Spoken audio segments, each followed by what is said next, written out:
From the Library of Congress in Washington, D.C.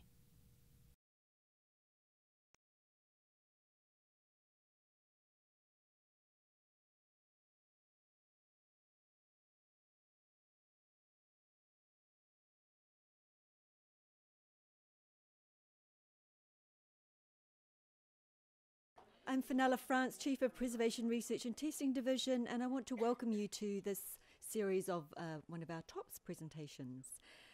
I'm absolutely delighted today to be able to introduce Randy Silverman, who is well known to many of you.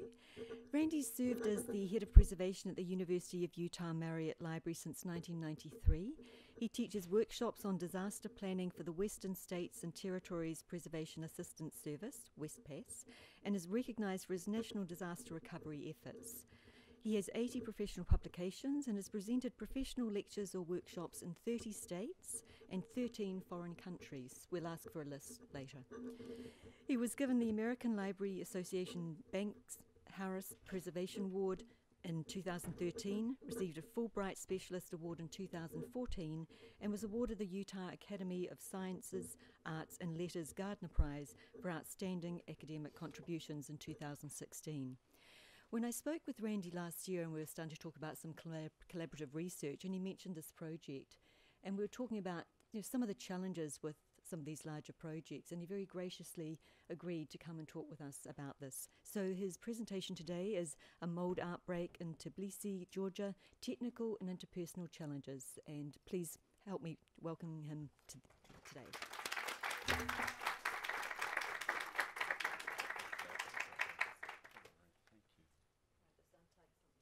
It's all right. It's only chords. We're fine. Hello, everybody. Hello at home. I'm so glad that you're here. This is a really wonderful opportunity. So for the people at home, today I'm speaking from the lovely Mary Pickford Auditorium. Do you all remember Mary Pickford? And I'd like to thank Fenella France, who's the Chief of Preservation Research and Testing here at the Library of Congress, for inviting me and for this opportunity to speak today. I'd like to thank Alberta Comer, who is my dean at the University of Utah's Marriott Library, for her support, because that's why I'm here. And I'd like to dedicate this talk to my mom, who died last year while I was in Georgia. So there's that. And of course, my better half, Eileen Hallett Stone, who is maybe watching from home. We don't know. And to our colleagues on the ground doing disaster recovery in Puerto Rico after Hurricane Maria. I'm pleased that the earthquake yesterday in Honduras did not cause a tsunami, which would have further complicated things. And for everybody who has or will spend time, as Gary Frost puts it, in the disaster fields, thank you very much for your service.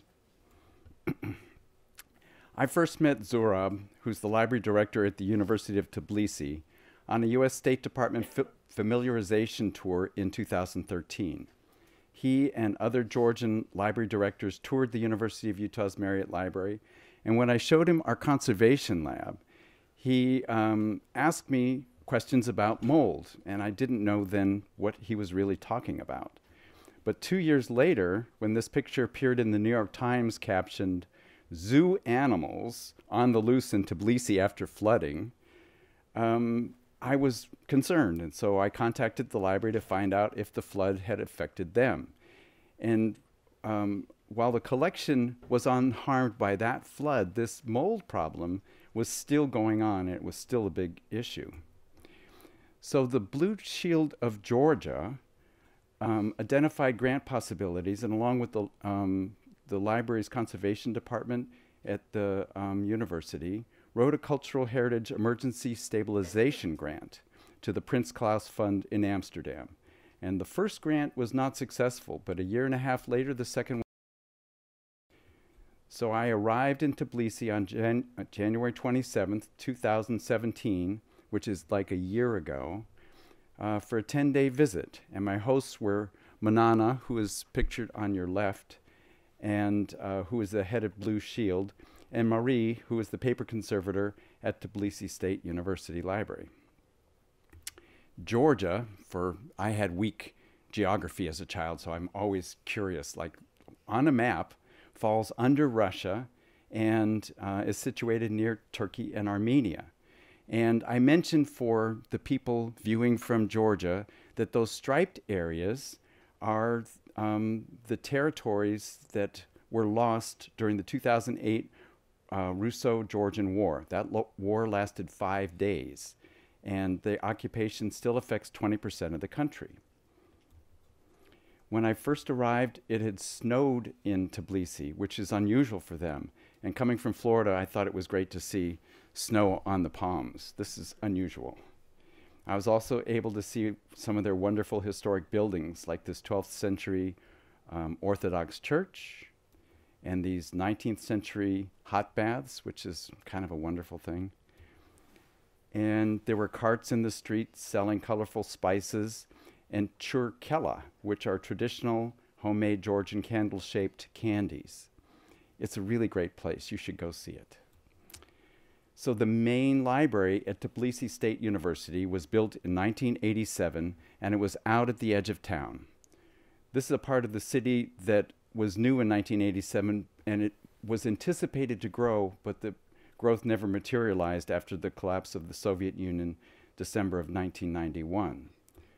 So there was a persistent lack of maintenance money, and that's left this 30-year-old building, which is about 400,000 square feet, largely unheated and very run down.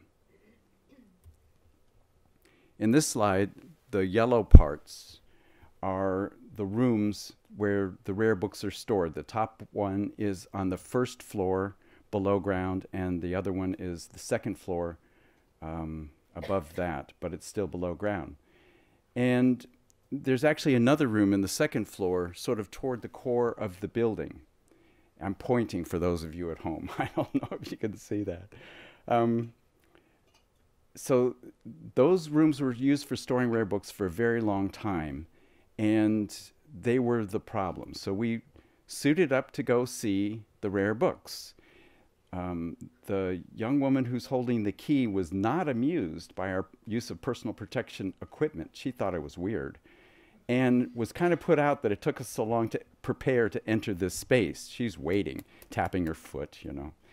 Notice that at the base of the walls, there's signs of moisture damage. That was prevalent throughout the building, so I would constantly see signs that there had been water damage over time. So we entered this space, and it's kind of dark and mysterious. And inside, we found 80,000 rare books, and that's 80,000 in these multiple rooms, that were stolen from Germany by the retreating Soviet army at the end of World War II. So in the 1970s, Germany asked for the books back, and they were stored in 2 places in Georgia, and the other library gave their books back. They were happy to do it. However, the University of Tbilisi's books were badly molded. And so Germany really wanted to help, so they offered to come there, and they reviewed the problem several times and finally said, you know, it'd be easier to bring the books to Germany and treat the problem where we have a lot of equipment and facilities. And so they ran with that idea for a while, but there was a glitch because shipping cultural property out of Georgia is against the law. So then they had to change the law to be able to do that, even though the books belonged to Germany. And eventually, it just took years. And after like a decade, Germany said, we don't care anymore. Okay, we relinquish our hold on the books, they're yours. Have a nice day. So they now legally belong to Tbilisi State University. And they're in good shape when you open the book. You know, they're rare European imprints, and the paper quality looks great. There's no problem until you see the outside. And the outside was coated with a thick layer of mold. And the molds changed. There were different types. There's dark molds and light molds and a kind of patterny mold. Molds like you've never seen. In fact, I was speaking with people at the Centers for Disease Control in the US, and they it was half serious in their joke saying, you know, it's a shame to destroy such a rare example of a mature mold ecosystem. And it was. They were really interesting. And in fact, so I'm there in January, and this is a largely unheated building. It was freezing cold everywhere except for a few offices. But I was surprised to see that this ancient stand of old growth mold was dry and powdery to the touch in some cases. You could just like push it away. So it seemed to me on first observation that it's actually growing and thriving in the summer and hibernating in the winter. And I didn't know mold did that. So that was interesting to see. So we started looking for the source of the water. And that orange stripe represents a 12-inch city water main that's running underneath the street and parallel to the library that has been leaking apparently for years. And the university claims that the city water department needs to repair their leaking pipe. That's how it's done in Utah at home, right? But the city takes the position that the pipe is running through university property, and so it's the university's problem, and there's been a standoff. So the willingness to ignore a problem that was actually causing standing water in the library at some points made me realize that the lack of resources was so serious for everyone that not dealing with problems like this is what you have to do. So that's still taking some adjustment, I have to say. So we examined the building from the basement to the rooftop looking for water sources. Don't you love it? I'm in a basement with my suit on. This is typical for tourists, right? And we used a moisture meter, which is a really great tool for defining whether or not there's water active in the walls. So some of the damage in the walls would not set off the moisture meter. It was just old damage as opposed to actively being wet. And in some places there was active mold growing, which was, you know, a little weird. And interestingly, what we were looking for originally was the source of water coming from the street, from that, you know, because all the mold damage seemed to be in those rooms that were on that side of the building, except for that other room that I mentioned, which is in the core of the building. And so it seemed suspicious that the water could reach the middle of the building without having a central source. So we checked inside the plumbing chase for the building, which runs parallel to the stairs. So going up, and the plumbing chase walls were soaking wet. So the plumbing in the middle of the core of the building is leaking. It's like 30 years of not fixing the pipes, right? It's a bad problem at home. It's a bad problem when you have a big library like this. So the Georgian National Center for Disease Control and Public Health sampled the air and counted the colony-forming units in these petri dishes. They did lots of testing. The primary fungi were Aspergillus, and the bacteria was Nocardia. Their findings, though, indicated that, and this is a quote, the number of colony-forming units in the library does not pose a health risk. I was kind of surprised. In the US, we'd shut the building down, right? No question, shut it down. And yet, this is kind of the response that you might get if there's actually not a way to deal with this. And everybody agrees, what can we do? We can do nothing. We have to accept this. So I kept running into things that were a little peculiar in my orientation. But it was a little scary because, in fact, the library is the testing center for the university. There were about 2,000 people in the building a day. And I talked to some people, and they had gotten sick or were sick, and they were worried. So I met with the library's administration. This is Zorab again, back in Georgia. And I expressed my concerns about the health issues and agreed to help diagnose the problem, try and look for the source of water, and to define a protocol that would allow them to recover the rare books. Because, in fact, the books looked pretty good, except for that outside coating of mold. And so Marie and Manana helped assemble a team of local people that included Laurie, who's here sketching because he's one of the building's original architects. He was always sketching. And now retired, but he wanted to be part of the project because he still loved the building, and it broke his heart it had not been cared for, which is pretty wonderful. And Lasha, who's got his back to us, who's a really wonderful man, and he's a preservation architect. So we started thinking about the problem, and we met for several days trying to work out, you know, what an affordable, underline affordable, culturally appropriate solution would look like. So here we see the back of Manana's head, and Laurie and Lasha. And in this picture, we have Georgi, who's the heating, ventilating, and air conditioning engineer, who's joined us and members of the preservation department. I have to hurry now. That was my mother. Other people who contributed to a proposed solution long distance included Kirk Lively, who's the Director of Technical Services at Belfour, Bernard Mayer, who's Belfour's major loss operations person in Europe, who actually volunteered to come to Georgia and set up the drying and the air ventilation solution for just his travel cost. He was going to come on his own time and just volunteered to do that, which is really extraordinary. Alan Rogers at a company called Zentox in Canada, which is an air purification company. Ian Poole from Coroventa, a supplier of dehumidification equipment in England, because there's a big problem. How are we going to get this stuff to Georgia? And doctors Cox, Ganser, and Park at the Centers for Disease Control and Prevention in the United States.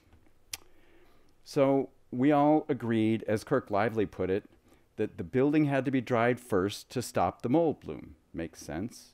So vacuuming mold off the books and then returning them to a humid environment only provides a temporary solution and will allow the mold to continue thriving. So Laurie recommended we dig an architectural gallery on 3 sides of the building, and that's what the yellow arrow is pointing to.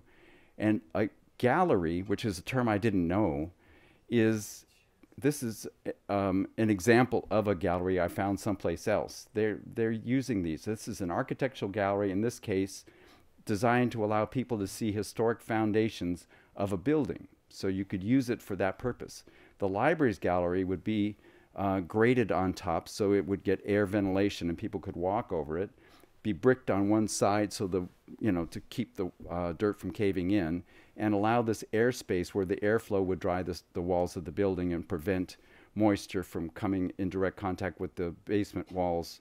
And if it did, it would dry because of air circulation. Seemed like a pretty neat idea. We're talking about digging a hole around the building, right? Pretty simple.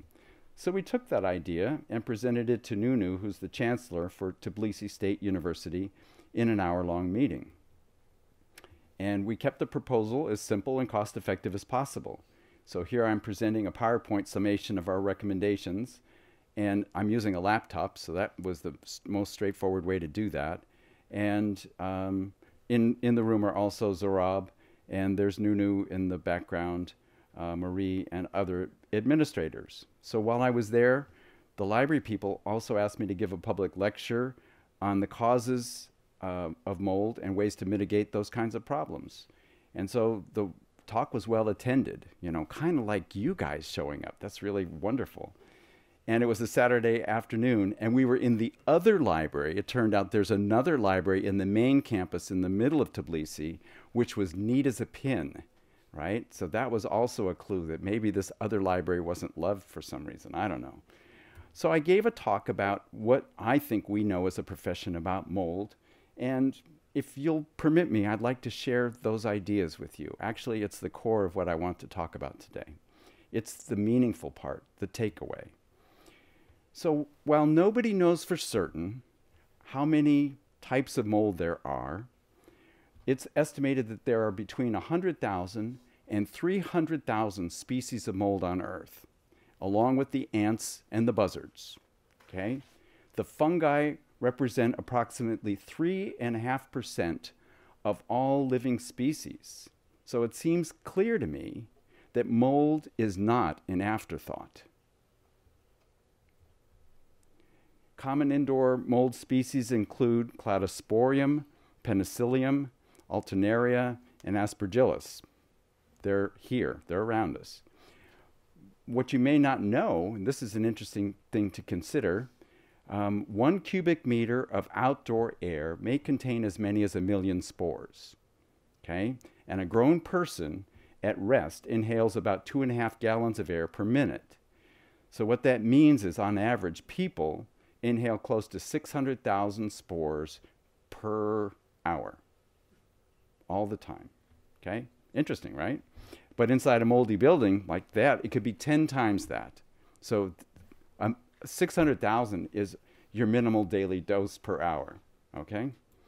That's normal, a normal day. Mycelium is a vegetative part of the fungi consisting of a mass of branching, thread-like hyphae.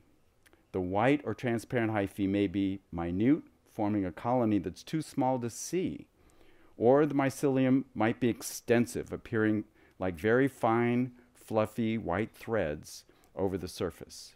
Mycelium is considered a single organism. Typically, molds secrete hydraulic enzymes, mainly from the hyphal tips, to degrade complex biopolymers, such as starch, cellulose, and lignin, our stuff, right, into simpler monomers that can be absorbed by hyphae. Molds play a vital role in causing the decomposition of organic matter that enables recycling of nutrients throughout the ecosystems. It's good for us. When mold is ready to reproduce, small tree-like fruiting bodies form on the ends of the hyphae. The dusty texture of many molds is caused by the profuse production of asexual spores called Canadia that grow on the tree-shaped hyphae. The mode of formation and the shape of these spores is traditionally used as the method for classifying molds. These spores come in a variety of colors, making the fungus much more obvious to the human eye at this stage in its life cycle. So we like it when it's pretty, or we really don't like it when it's pretty. Depends. When we think of mold germinating in dark, warm, damp, humid places, we tend to forget that mold also grows in the refrigerator, right? So the question is, and this is the question for you guys, right? How long will a jar of applesauce stored under saran wrap be good to eat, right? 3 days? A week? Do you have a teenager? If your refrigerator's working right, it's probably fine for a week, right? But if applesauce is forgotten behind the other groceries for 3 weeks, there might be a tipping point somewhere. The deal is, if food is sitting around for some time, it can cause an activation trigger for mold when the storage environment is right.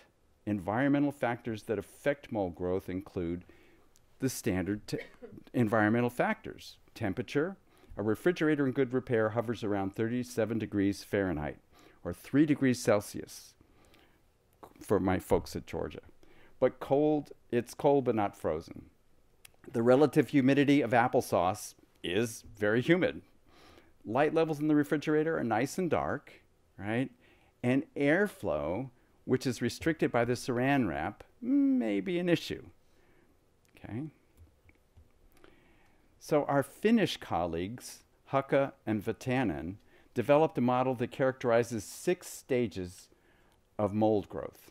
Of these, the first 2 stages include no visible sign of mold except under magnification, right? It's among us, but we can't really see it.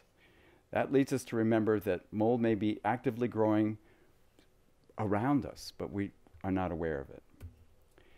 So if you'll allow me to anthropomorphize the question a little, what is the tipping point at which mold decides that an open jar of applesauce is fair game? All right? When will that occur? And for that, I think we need to call in the experts. So I'm going to tap into Monty Python, who will try and answer for us the age-old question, how can you tell when an object is really dead?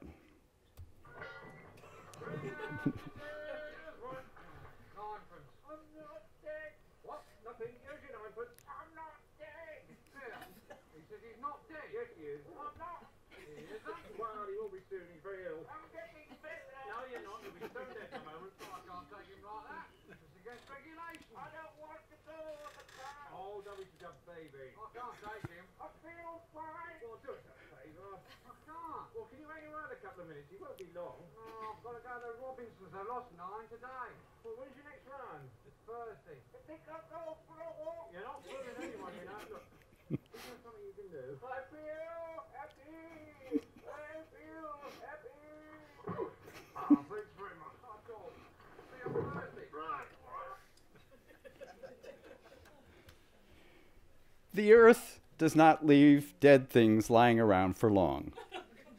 Buzzards and ants and mold all work to clean up Mother Nature's dead to recycle them back to carbon. It's part of the complex balance that governs our lovely, blue, jewel-like, and very hungry planet. For mold, the rules are really quite simple. If it's breathing, it's not dead, and it's not food. Where there's breath, there's life. Wind is just the planet breathing as far as mold is concerned, so we should remember. It's when things get out of equilibrium that mold feels invited to the feast. So let's look at a couple examples. This is Lascaux Cave, some drawings from Lascaux Cave in southwestern France. We're not in France now. I'll clarify that point. Although you at home may be, I don't know. So the cave contains some 600 paintings believed to be 17,300 years old. It's among the most significant cultural artifacts on Earth and was inscribed in UNESCO's World Heritage List in 1979. Lascaux Cave was discovered by 18-year-old Marcel Ravadat and 3 friends who were trying to rescue their dog who had fallen through a foxhole in September of 1940. You had to be a kid to find those drawings because they were nowhere near the entrance of the cave and they were hidden in complete darkness, right? Teenagers. Like most caves, Lascaux was perpetually cold and very humid, above 95%, and it was free of visible mold.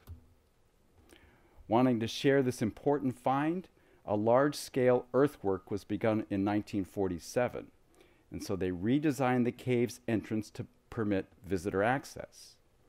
This permanently and irreversibly changed the natural equilibrium inside the cave, and black mold was first reported on the walls in 1947, in that same year.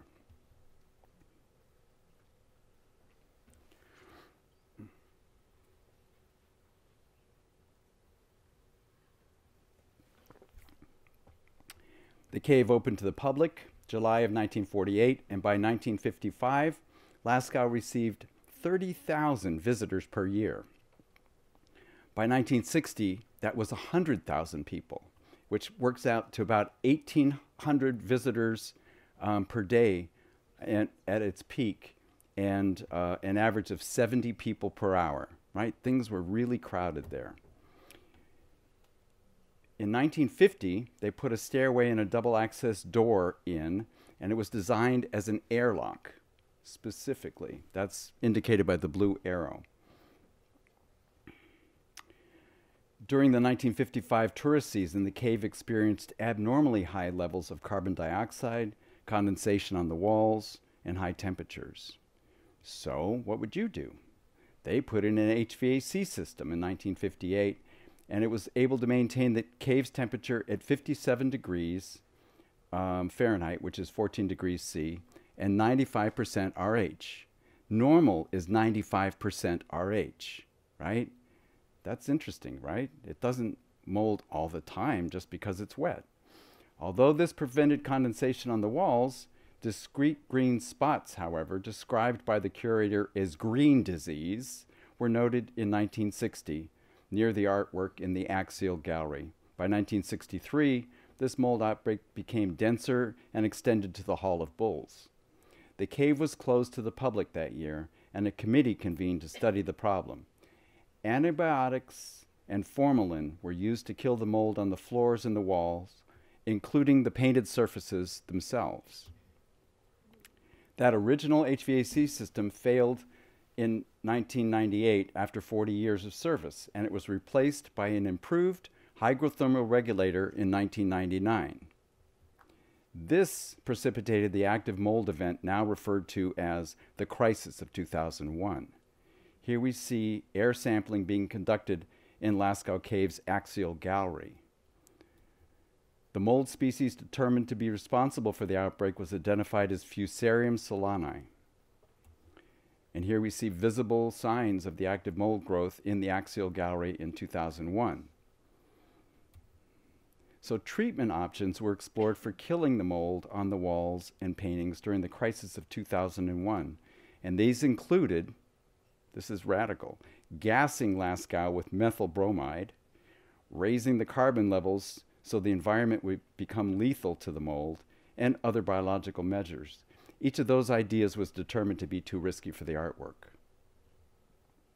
In the end, quaternary ammonium, which is alkyl dimethyl benzyl ammonium chloride, which is a fungicide used in the papermaking industry, proved effective. This was used in conjunction with spreading quicklime on the floors. Quicklime is a caustic calcium oxide, and it was used to raise the cave's pH and dehydrate the microorganisms. Here we see a poultice containing the fungicide being used directly over the artwork. You'll be comforted to know that a literature search assured the participants this approach would prove harmless to the rock art. A second example of mold getting its signals crossed due to an environmental imbalance occurred after Hurricane Katrina in 2005. I visited Biloxi Public Library with my friend Gary Frost, where we found some of the windows broken in the library, so there was airflow inside the building, and there were pine needles on the floor about 1.5 feet deep. It was surreal to walk on it. It's like walking on mattresses. So we're padding lightly inside of the library, which in fact showed no visible signs of mold 3 weeks after the storm, though it was summertime, it was really hot, very humid. Eventually, the building would be lost to mold, however. We did find, however, in the basement, a glass exhibit case that did not get directly wet, was raised up, but it's a closed locked glass case, and it contains these baskets that are completely covered in gray mold. That gray is not the way the baskets look before the mold. This is after. The rare book room, which was kind of a sequestered space in the building, had map drawers that were where when you pulled them out, the mold was thriving. And this is an interesting one, okay? Inside of a storage cabinet, Gary found this Tyvek envelope that was molding badly. But inside the same storage cabinet, there were paper envelopes with similar books in them in the same drawer that were not molding. The Tyvek envelope made the book look like that, right? What does that tell us? Do you think I'm leading you? I'm glad you're a bunch of smart folks. So I'd like to look at some preventive concepts, right, to balance that out a little bit. So here, let's start with the Great Pyramid of Khufu. This is the oldest and largest of the three pyramids in the Giza Pyramid Complex. And it's also the oldest of the 7 wonders of the ancient world, and the only one still remaining largely intact. A unique feature of this pyramid is that the king's burial chamber is cross-ventilated. Here we can see in the image air vents that penetrate from the pyramid's north and south faces and all the way into the king's burial chamber. The queen's chamber also has air vents, and while they're longer than the vents for the king's burial chamber, they were never completed. So they're 20 feet short of reaching the outside of the pyramid. Interesting. But that room was never used. So maybe that explains why they didn't bother to complete them, or they're waiting, you know. The air vents into the king's chamber supply a fresh flow of air in the otherwise stagnant space, but they're not straight channels.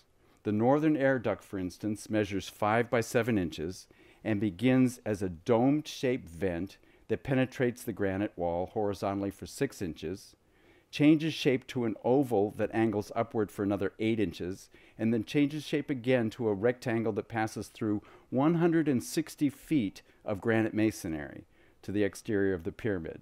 Additionally, with each shape shift, the duct changes direction. So it first heads due south, then it heads southwest, and then further southwest. So these air ducts, that's the actual, it's a picture. It's hard to make it out until you focus on it right, but that's a picture of the air duct that I just described, where it begins in the king's chamber. So these, realize how intentional this is. You had to cut the ducts in the granite blocks before you laid them in place. This is all preliminary to actually setting these stones. So one might argue that this natural cross ventilation was needed to provide fresh air during the pharaoh's funeral rites, which were performed by torchlight inside the core of the pyramid. It's also a possibility, this is what I'm proposing we consider, you conservation types, that this is a thoughtful architectural feature designed to provide appropriate environmental storage conditions for the ages. Can we have a vote? Can we have a show of hands? So there are other more recent examples. Let me show you. This is a classic 18th century cedar hope chest. Notice it's raised off the floor, and the lid, which is cut from wood, is not airtight. So we get airflow below it and through that little gap in the lip of the cover. This effectively promotes slow, steady ventilation and a stable environment. It's in the human comfort zone at the foot of the bed. This is a 19th century iron bookshelf that has a screen grate at the bottom, and it promotes air circulation behind and around the books. This is one from the U.S. Department of Agriculture. Freshly picked and shelled high moisture corn can present a mold problem in storage.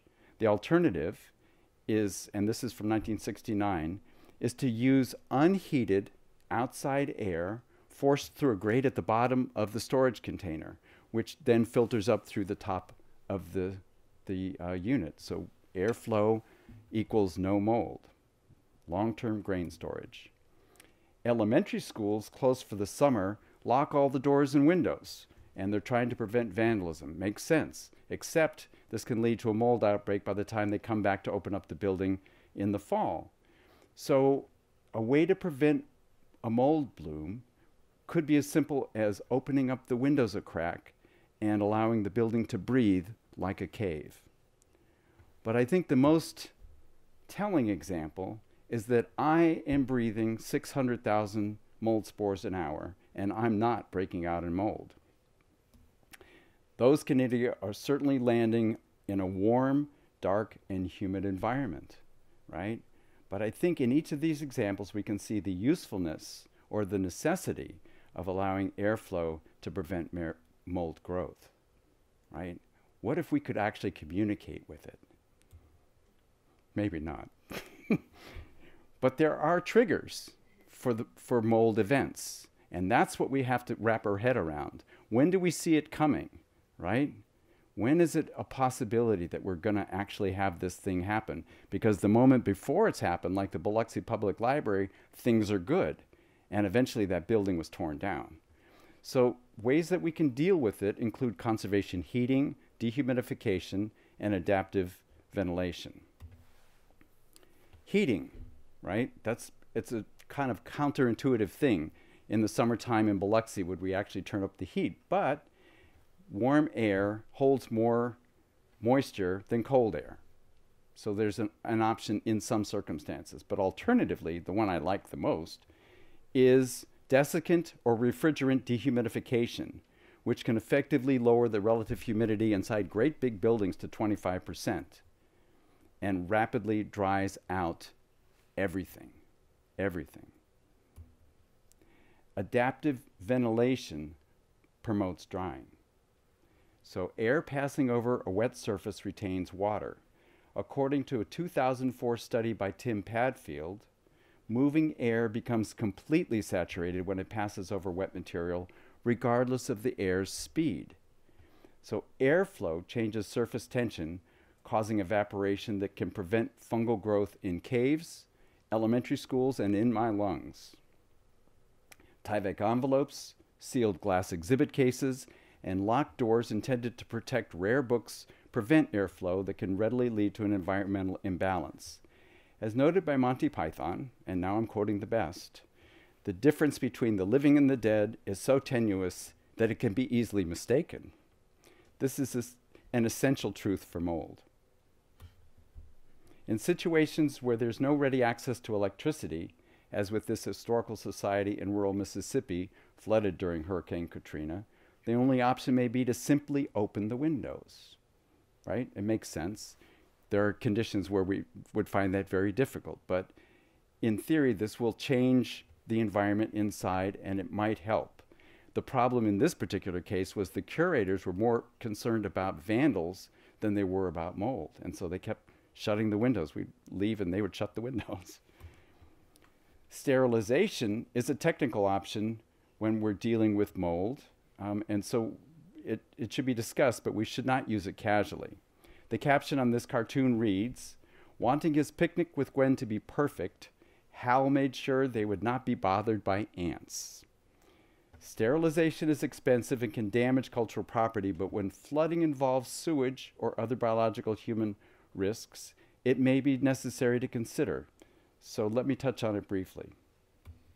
Due diligence, right? This image of a commercial ethylene oxide chamber was provided by Sterigenics. The effectiveness of ethylene oxide sterilization is dependent on load density, gas concentration, steam inject, and the cycle time. Each of these factors have to be correctly applied in order for the sterilization process to be effective. Ethylene oxide is non-damaging to paper, as verified in the 1960s by Francois Flieder. This is a schematic of a gamma radiation chamber that was also provided by Sterigenics. You can see that it's a simple system, actually. It's a lead shell with a core of nuclear material inside.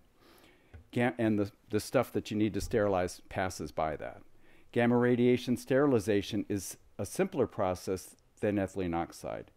The density of the product determines the cycle time and the dosage required in the irradiator.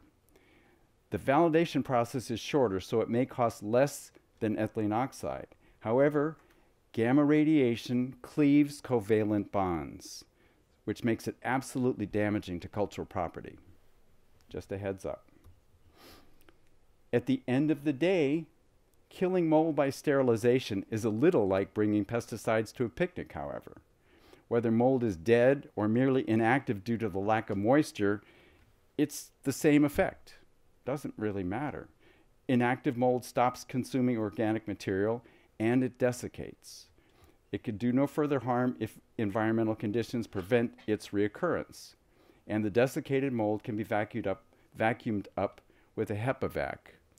Or it can just simply be brushed away. And you should do this outside with the wind coming over your shoulder so you don't actually get a face full of desiccated mold. So thank you for that detour. Back on the point of the talk. I got back to the United States after my trip to Georgia. A wonderful place. You should visit. It really was great. I loved it, actually. And I wrote a final report defining the source of the mold problem and providing the library with a protocol for recovery of its rare books. In summary, we can summarize. In our easy armchairs, we can summarize. The way to deal with this problem in Georgia, in my estimation and that of colleagues, was that the free water must be eliminated in the building. And to do that, we would need to construct a gallery on 3 sides of the building to provide a barrier between the groundwater and the basement walls. We would need to repair the culinary water pipes in the core of the building and realize those are running in the walls. That may be really difficult. And we decided we really needed to add downspouts to be able to move the rainwater away from the base of the building. Everything we could do to eliminate water into the building. The mold spores need to be prevented from spreading into the rest of the building while we're trying to deal with these really, really moldy rooms. So those rooms need to be positively ventilated. That's kind of a trick because they're down in a sub-basement. But what we need to do is exhaust the air from the room while we're drying it through HEPA filters and exhaust it to the outside, not through the building, or get the hoses to go through the building. So it's a little complicated. It's kind of equipment we wouldn't have lying around. But we could bring equipment, and I talked to people who were willing to do it. So next, the storage rooms needed to be dehumidified, and that would dehydrate the mold. And once it was dehydrated, it would be inactive, and so the desiccated mold could be cleaned simply enough by HEPA vacuuming it up. We could just HEPA vac up the mold, and on the books, on the walls, on the shelves. Whether we did the books in the same room or not was open to discussion, but we could even start there, just vacuuming them up. And then the walls and the shelves needed to be washed with soap and water. That was from the CDC, and I was fascinated because they're not talking about the use of chlorine at all, soap and water. Because in fact, adding chlorine to the environment might bother people who have already got sensitivities going on because of all that mold. And of course, all this has to be done wearing personal protective equipment. And afterwards, we need to judiciously aerate the rooms and the building, find a way to create airflow. But now, a year later, I am sorry to report the mold is still on the books. I've had a report from Georgia that they had some success repairing that pipe out on the street, and so maybe that source of water is gone, but I think the water inside the building is still a major problem. I'm still really disappointed with this outcome, and maybe that's the way I want to leave this talk this morning or this afternoon. It's still morning where I live. If we come from out of country and offer up solutions that seem simple enough, seem reasonable, it doesn't mean they're actually affordable. It doesn't mean that they're within the scope of the kind of work people can actually take on, or that they meet the priorities of the people. And I don't know what those are, but I don't think they're books. And this is a historic building that's being preserved by just leaving it in stasis. They've protected it in that it's identified as such, and this whole region of town, including this next slide behind Marie, those are supports for a historic part of town, 18th and 19th century buildings that they're preventing from falling in by having put braces in place, but there's no money for repairing them. So at this point in the history of Tbilisi and of Georgia, there are bigger issues than dealing with some things like cultural property. And so we have to delay our ambition to see a solution. It would make me happy. It would make her happy. And I don't know when it's going to happen. I'd like to thank a whole bunch of people, the people in Georgia, people at the CDC, Kirk Lively, a bunch of folks at Belfour, the people at Sterigenics, and Jeff Davis, who actually decorated this paper. That's a splatter design on paper. That's not actually mold. Well, you knew that, right? So I'll leave it with that. Thank you very much.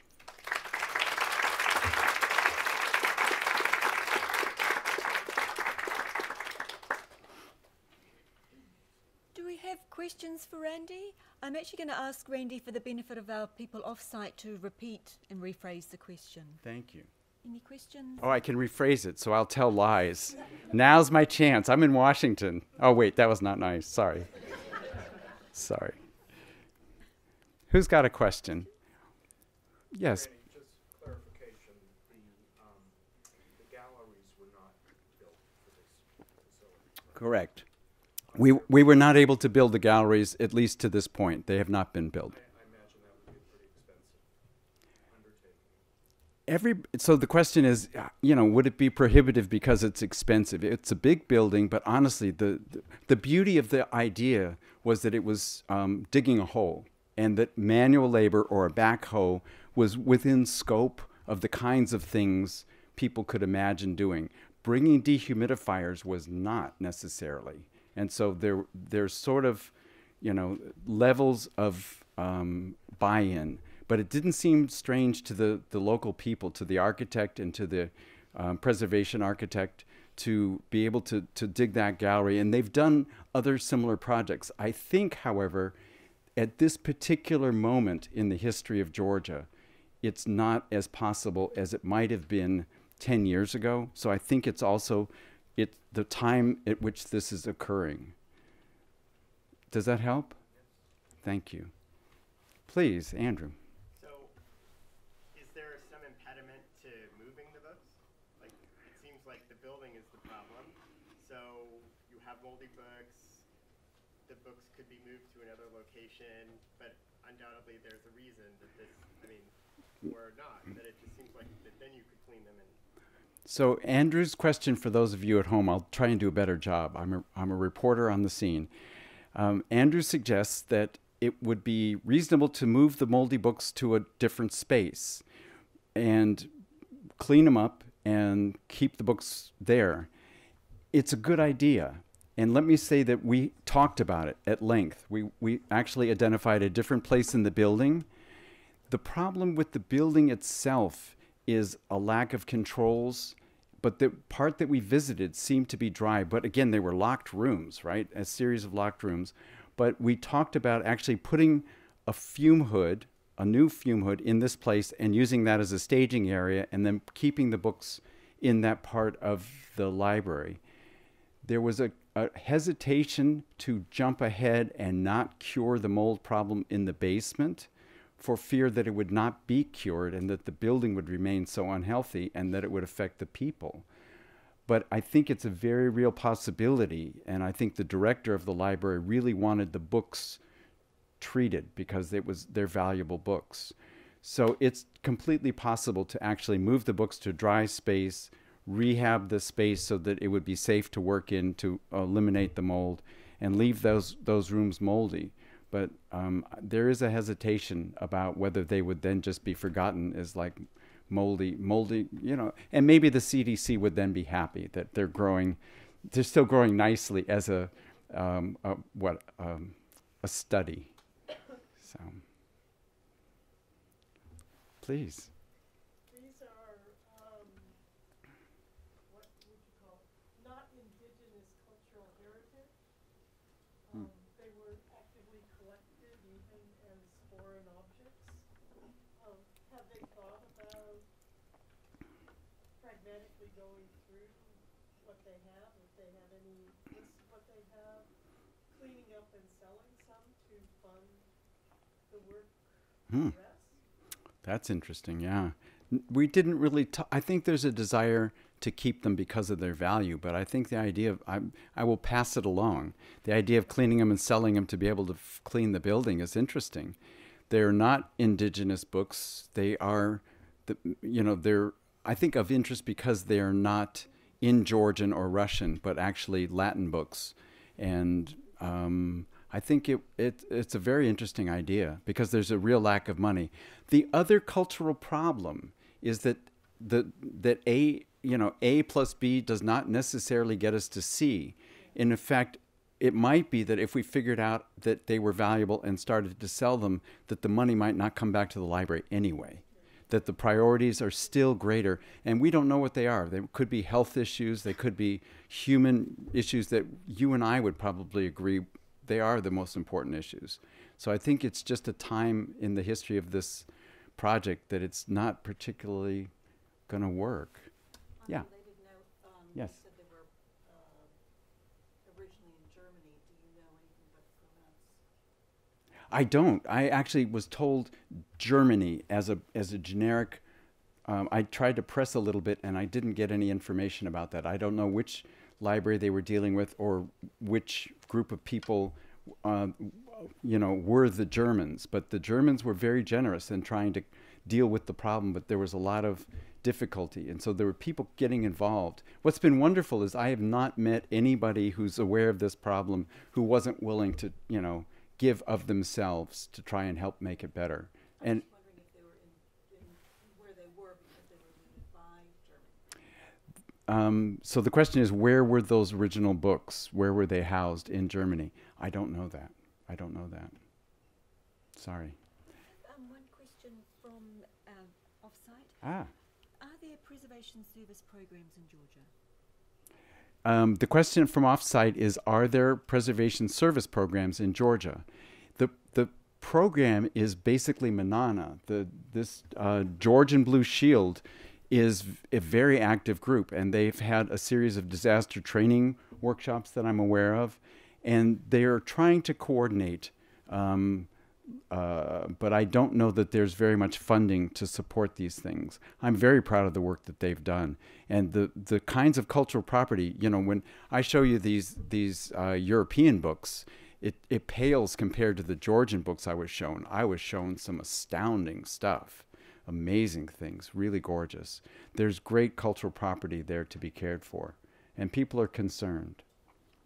I saw another hand where.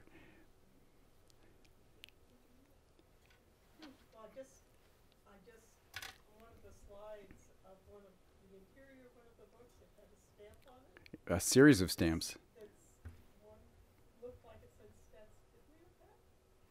I don't know. Someone was asking where the Stats Bibliothèque was identified as maybe what the stamp said inside the book. I've actually not looked closely, but I think that's true. So, the Germans tried to help make the problem better. They really did, and I think they would have been happy to take the books back at one point, but too much red tape. Yasmine. You went into the space all suited up. How do the library staff access the space? Do they use the books? What is their relationship to that? So the question from Yasmine is, what does the library staff do relative to going in and out of that space, and how are they using the books currently? I was shocked to see some people, I mean, I made it a big part of my report, I didn't note this, but that anyone going in there, I mean, it's the most severe mold outbreak I've seen, and anyone going in there needs to have personal protection equipment. But the person with the key, for instance, thought that was hooey. She didn't care. It was like a ridiculous, Western attitude. What was I bringing to the problem? What was I thinking?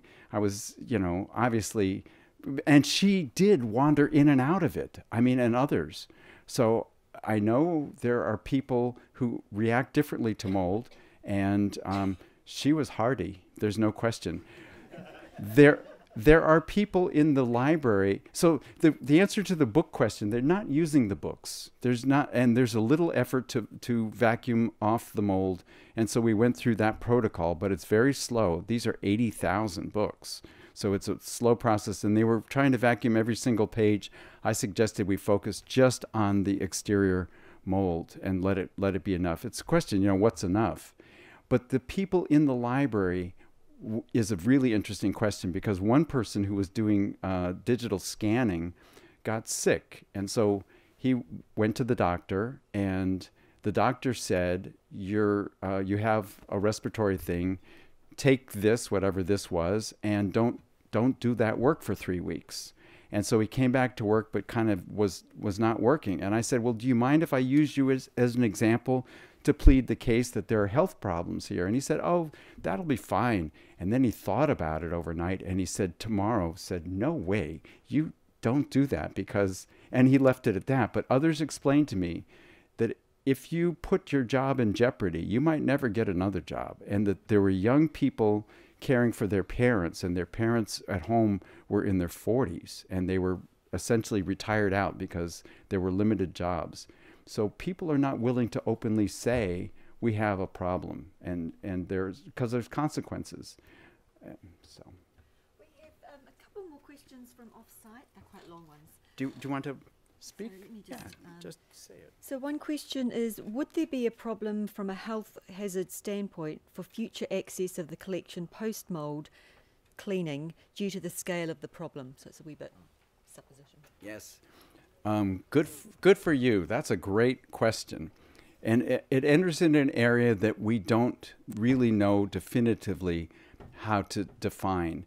For cost reasons, it's fair to assume that just removing the mold on the books is probably the extent of the treatment that would be possible. One of the hesitations to doing that and then putting the books back in a storage place in the building is it's maybe not environmentally dry enough for us to get away with just having vacuumed it off. But we could monitor them, and we could monitor the RH in rooms that they chose to house them in.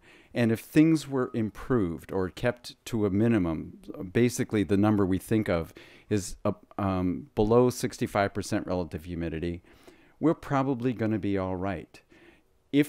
But the question, you know, if you're probing me to say, if a person was really sensitive to molds, and the people who are, for instance, have just had children, they've given birth, they have immune deficiency problems, they've had surgery, they have AIDS, that category of person tends to get a reaction to mold more easily than, say, me.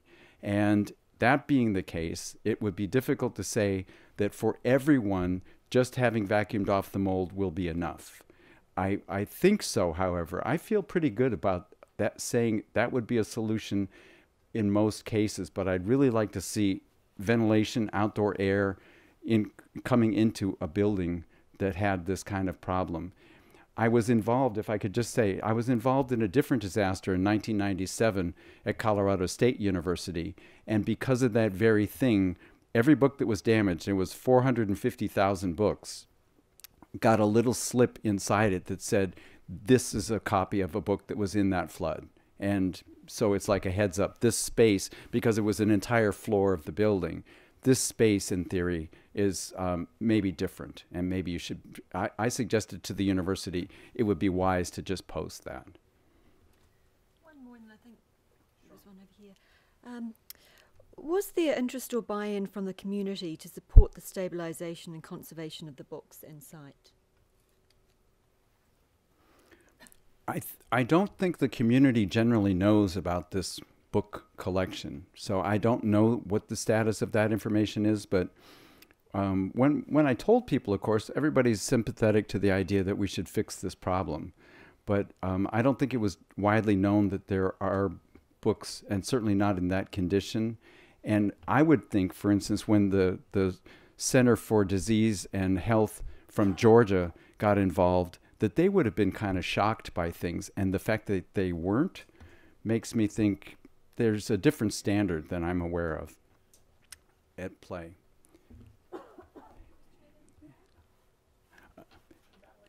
One and two. Good. Hi.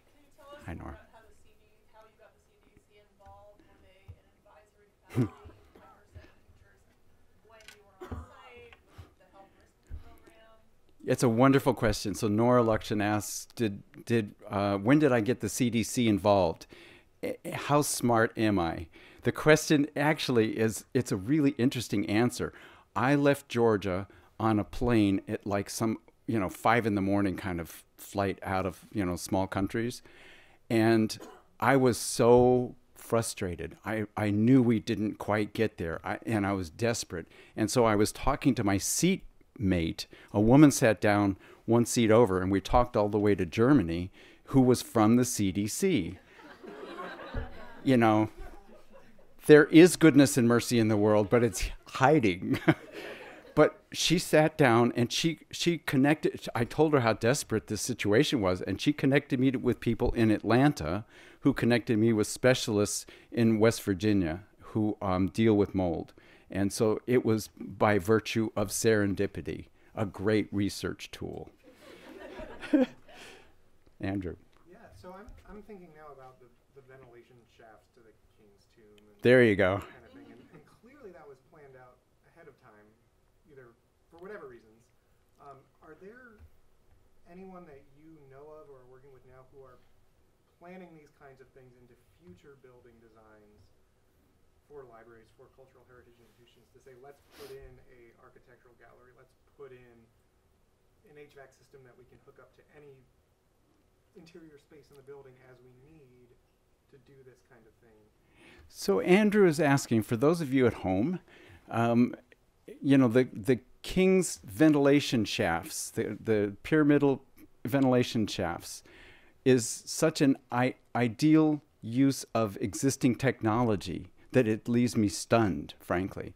And you're observing that there's a real merit in capturing ideas like that and applying them in the present day is absolutely a theme I have going in the back of my head. What do we know that we've forgotten, right? What as a culture have we like eliminated for whatever reason and simply overlooked at this point? Because when I found those shafts, just looking through literature, I was shocked. It was like, look what they thought of back then. And and Andrew asked, are we thinking about applying those in modern buildings? I don't know enough about architecture. I'm out of my depth, but there are people, especially planning conservation environments, who know an awful lot about this. But what you're leading to is a very key point, and then I probably have to wrap up.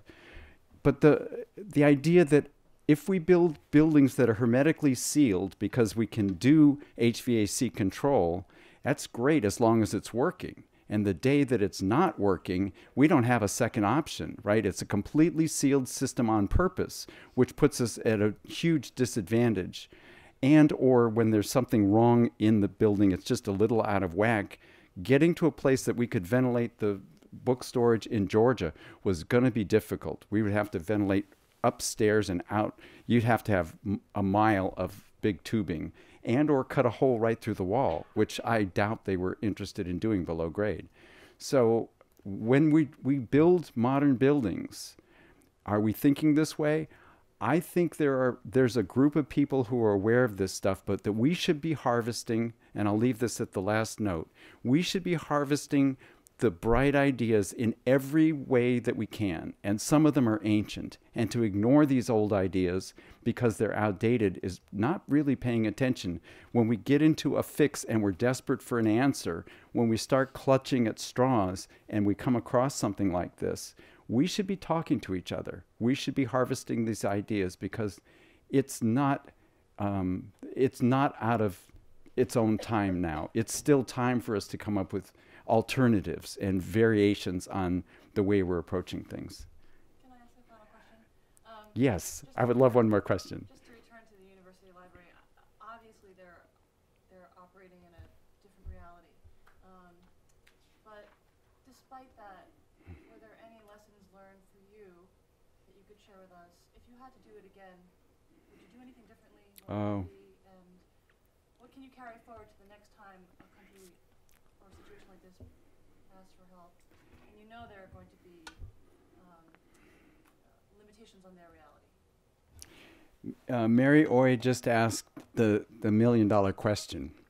What did I learn?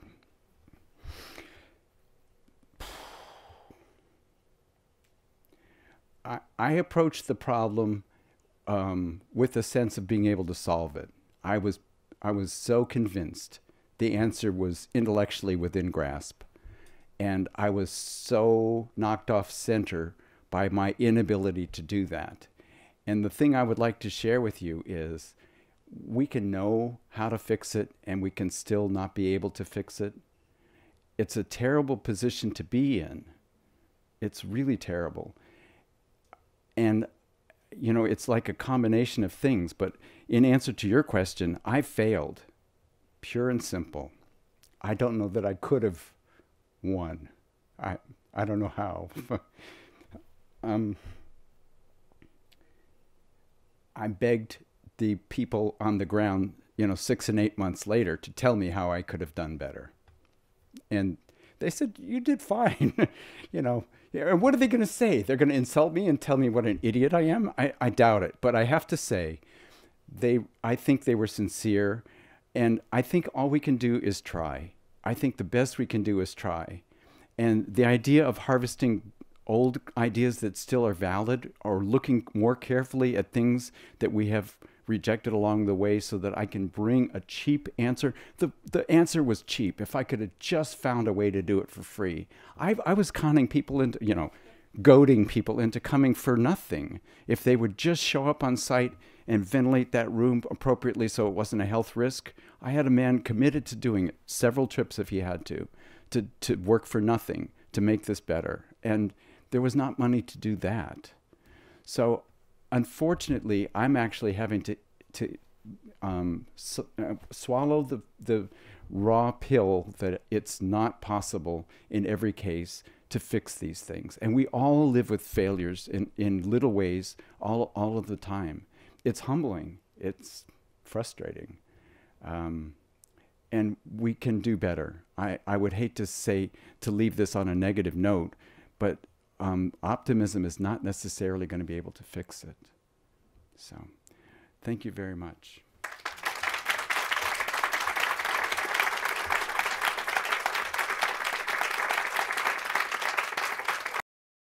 This has been a presentation of the Library of Congress. Visit us at loc.gov.